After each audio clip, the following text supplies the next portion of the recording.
bisa saya sih nggak diceritakan soal membedakan ini? tentara sama polisi ya sama aja Sama ya aja. aparatur negara yang Hmm. alat negara yang sebetulnya untuk melindungi rakyatnya tapi digunakan untuk merepresi rakyatnya dengan senjata.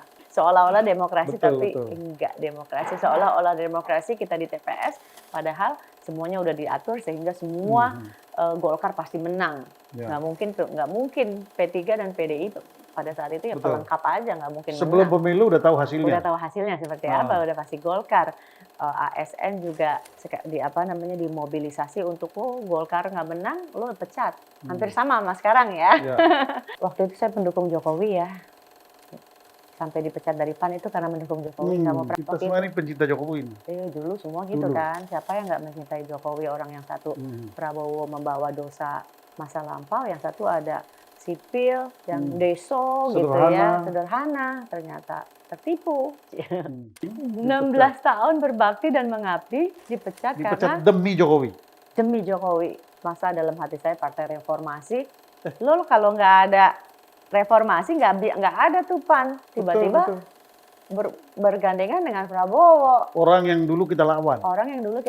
Aneh juga nih PAN, tapi ya udahlah, memang pada akhirnya semua partai akan pragmatis. Tapi ya kalau Golkar pragmatis saya paham. PAN pada saat itu pragmatis saya nggak mau. Kenapa paham Golkar pragmatis paham? Kalau nggak salah saya dengar Wanda sekarang masuk Golkar dan jadi caleg. Iya. Kan Golkar dukung ini. Oke, kita kembali lagi dan kita lanjutkan. Tidak terasa. Ini ngobrol sama Wanda, ngobrol sama orang cantik itu nggak terasa waktunya selesai aja, ya. Selain karena obrolannya memang menarik gitu. Nah, sekarang kita sudah ada di penghujung acara nih. Saya ingin di segmen terakhir ini ingin melihat pengalaman kita waktu di Orde Baru dengan konteks hari ini. Sebentar lagi kita mau pemilu, ya. Semua orang kritis, bukan semua lah, ya nanti disalahkan. Mayoritas orang yang kritis dan mayoritas di antara orang yang kritis itu adalah orang-orang yang sangat mencintai Jokowi. Ya. Tapi sekarang ini hatinya betul-betul terluka gitu. Sangat terluka. Ya kan? Karena apa yang dilakukan oleh Pak Jokowi ternyata dia memaksakan kehendak demi anaknya maju. Betul. Ya kan? Demi keluarganya. Ya. Padahal kita semua berharap bahwa ini ada calon presiden yang bisa menjadi inspirasi bagi anak cucu. Tapi ternyata di akhir periodenya kok seperti ini. Nah, apa yang Wanda bisa komentari dan bahaya apa sih sebetulnya dari sikap Pak Jokowi sehingga banyak orang yang sekarang merasa tersakiti dan banyak yang menangis loh dengan apa yang dilakukan ini. Oh, saya udah merasakan ini 5 tahun semenjak Pak Jokowi mengangkat Prabowo sebagai Menhan ya. Itu gitu ya udah. Itu udah saya rasakan. Oh, saya mulai agak itu tuh ketika Gibran jadi saya wali udah merasakan kota, 5 tahun. Lalu kemudian siapa lagi nih? Bobby jadi wali kota. Loh, kok begini gitu? Ini 2 kali saya ketemu Pak Jokowi secara langsung ya. Pada saat mendukung Prabowo, pada saat dia ambil Prabowo sebagai Menhan, saya udah merasa hancur sih hati saya. Cuma kok saya merasa sendirian. Oh, nggak apa-apa Wan, demi stabilitas. Tapi buat saya bukan demi stabilitas. Karena ya itu kita perlu oposisi sebetulnya. Saya waktu itu melihat mulia sekali hatinya. Aku udah dengkul gitu ya.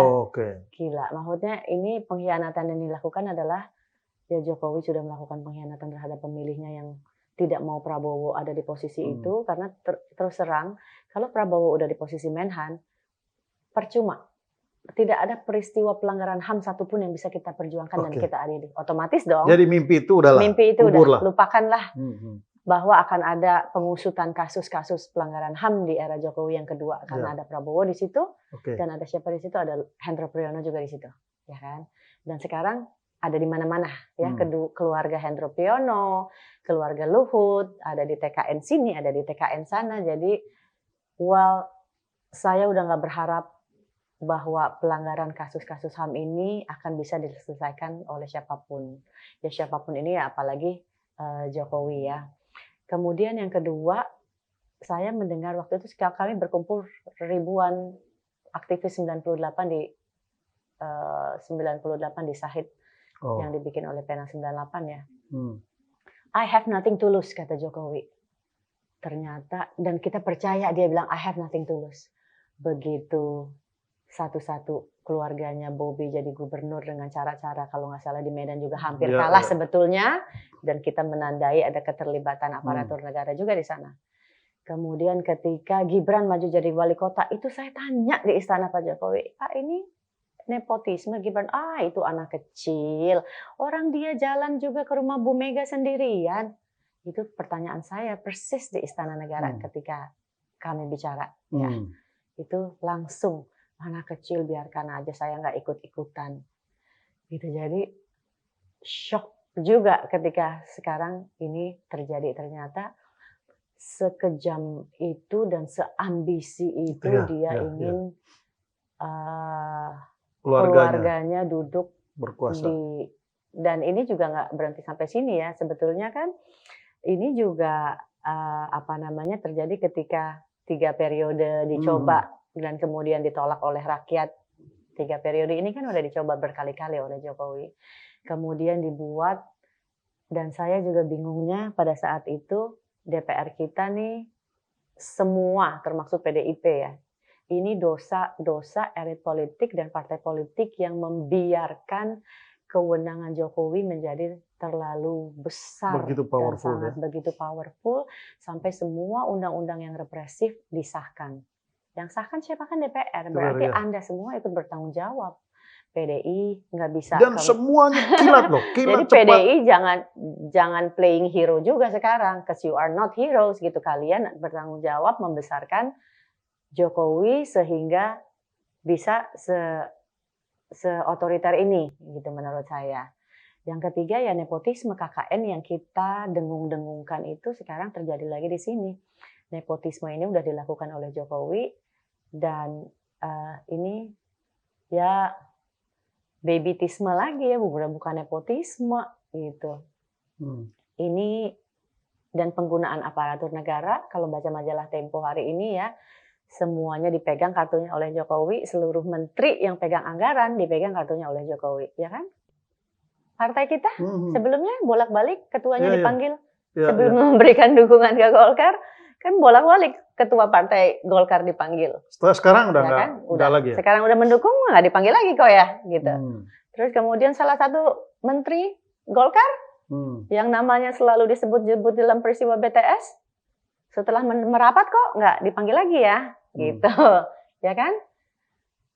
Jadi Jokowi udah pegang semua kartu dari jajaran menteri sekarang sampai kepala desa yang kemarin dikasih anggaran. Saya juga shock juga tuh DPR mengiyakan anggaran kepala desa dan mengiyakan perpanjangan kepala jabatan 3 periode. Kan gila. Demi apa? Demi kekuasaan, supaya kepala desa ini bisa mobilisasi oleh mereka untuk dipakai sebagai alat. Akhirnya kan senjata makan tuan juga kan, gitu. Jadi kepala desa udah mulai, kamu nggak dukung pemerintahan sekarang, kekuasaan sekarang, kamu polisi udah mulai ancam-ancam kan, yang saya baca di Tempo, kita panggil besok. Karena pasti anggaran, yang pegang anggaran kecil sampai anggaran besar, semua kartunya udah ada, dan kartu itu dijadikan ancaman buat penyelenggara mereka. Pemilu gimana? Ya udah nggak percaya lagi, saya orang KPU-nya udah lolos, gitu. Maksudnya dengan mereka meloloskan Gibran ya, sebetulnya penyelenggaraan negara juga saya juga kayaknya semua lembaga negara udah dalam kantong Jokowi, ya tentunya untuk memenangkan Prabowo dan Gibran gitu. Jadi satu-satunya yang saya harapkan saat ini, bahkan saya udah tidak berharap lagi ke generasi aktivis 98 lagi, karena mereka juga udah semuanya terbawa dalam kekuasaan. Sudah terjebak di zona nyaman juga. Itu saya hanya berharap kepada rakyat untuk dapat terus melakukan dan bersuara, melakukan perlawanan terhadap kolusi, korupsi, dan nepotisme yang sekarang kembali lagi. Bukan akan terjadi, sudah kembali lagi, dan ini harus kita lawan bersama-sama dengan bersuara lebih keras lagi dan lebih kencang lagi. Oke, terima kasih. Ini pernyataan terakhir sekaligus menjadi closing statement. Saya tidak membuat kesimpulan. Ya, biarkan masing-masing kita yang menyaksikan, yang menonton ini, mendengarkan ini, membuat kesimpulan. Mudah-mudahan apa yang kita bicarakan ini bisa punya manfaat ya. Amin. Agar sejarah kelam itu tidak terulang kembali.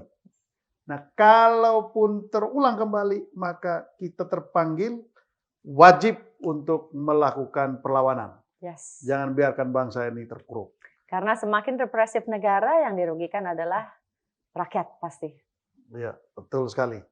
Sampai jumpa lagi dalam diskusi menolak lupa berikutnya. Sampai jumpa. Lawan. Lawan.